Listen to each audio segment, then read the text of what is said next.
اللہ کے پاس وہ سب کچھ ہے جو تمہیں دینے کے لیے دنیا والوں کے پاس نہیں۔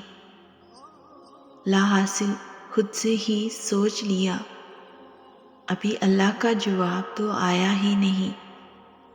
دل کا حصہ کیوں بناتا اللہ، اگر اس کا ملنا مقدر میں ہی نہیں۔ اللہ نے اگر کن نہ کہنا ہوتا تو وہ تمہیں اتنا انتظار کرواتا ہی نہیں۔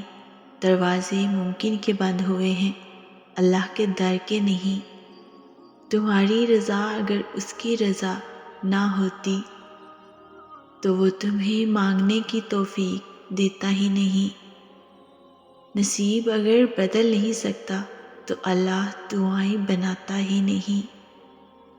اللہ نے اگر معجزہ نہ کرنا ہوتا تو وہ تمہیں یہاں تک لاتا ہی نہیں۔ تہجد کی دعائیں اللہ نے کن کہنے کے لیے بنائی ہیں۔ اللہ تمہاری دعاؤں پر کبھی بھی بیزار نہیں ہوتا۔ اللہ کو تو تمہاری دعاؤں کا انتظار ہوتا ہے۔ اللہ کو بہت پسند ہے جب اس کا بندہ تھک ہار کر اس کے در پر بیٹھ جاتا ہے۔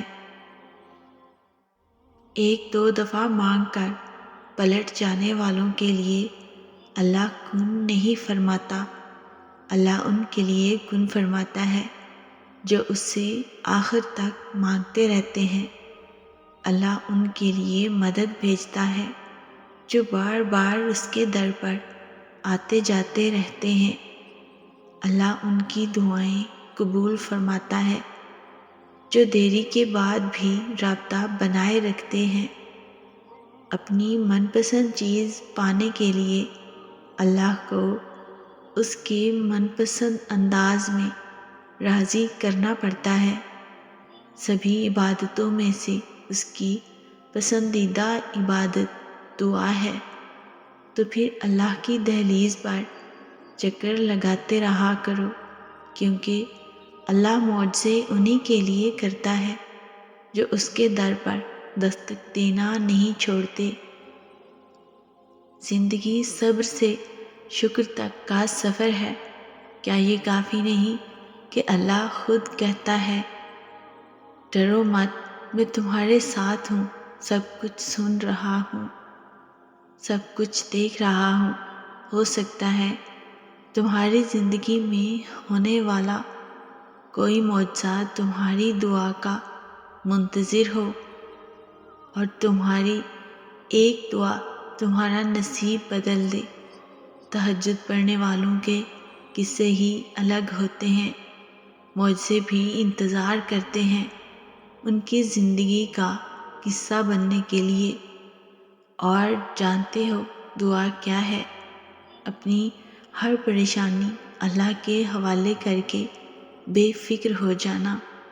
پتہ ہے صبر اتنا مشکل کیوں ہوتا ہے؟ کیونکہ اللہ نے صبر کے صلے میں کن کا معجزہ رکھا ہوتا ہے۔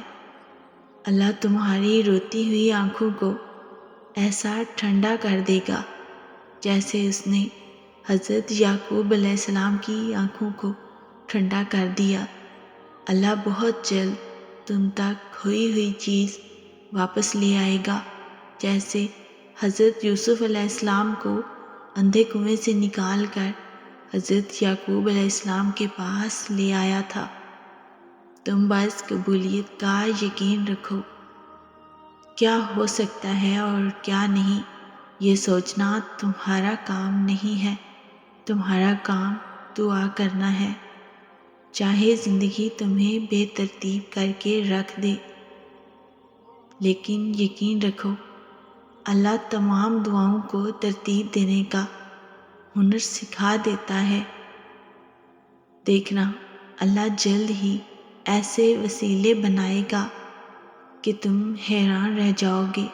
تم صرف وہ کرو جو تمہارا کام ہے، یعنی دعا، اور اللہ تو وہ کر ہی رہا ہے جو اس کا کام ہے، یعنی عطا۔ اللہ کے بس میں سب کچھ ہے، وہ لمحوں میں بدل دے گا تمہاری تقدیر۔ دیکھنا اللہ جلد ہی کن کہہ دے گا اور ایک پل میں سمٹ جائے گا تمہارا ٹوٹا اور بکھرا ہوا وجود۔ دیکھنا اللہ جلد ہی مدد بھیج دے گا اور پلک جھپکتے ہی ہو جائیں گے قبولیت کے معجزے، اور جو نصیب سے نہ مل سکا دیکھنا اللہ وہ بھی تمہیں عطا کر دے گا۔